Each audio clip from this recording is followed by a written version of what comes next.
ഒരിക്കലൊരു കാക്ക ഒരു വീടിന് മുമ്പിലേക്ക് പറന്നു വന്നിട്ട് കൂട്ടിൽ കിടക്കുന്ന ഒരു തത്തമ്മയെ നോക്കി ചോദിച്ചു, നിനക്കെന്നേക്കാൾ സൗന്ദര്യം എത്രയോ കൂടുതലാണ്.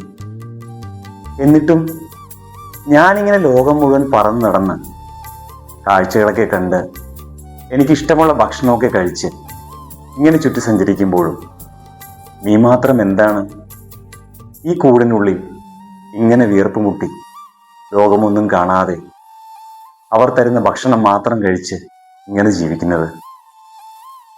അപ്പോൾ തത്തമ്മ കാക്കയോട് പറഞ്ഞു, എനിക്കും നിനക്കും ഒരു വ്യത്യാസമുണ്ട്.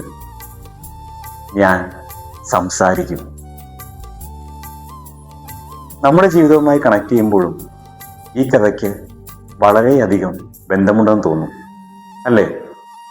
പ്രതികരിക്കുന്ന ആളുകൾ എപ്പോഴും ഒറ്റപ്പെട്ടു നിൽക്കുന്ന അവസ്ഥയാണ്, മാറ്റപ്പെട്ടു നിർത്തുന്ന അവസ്ഥയാണ്.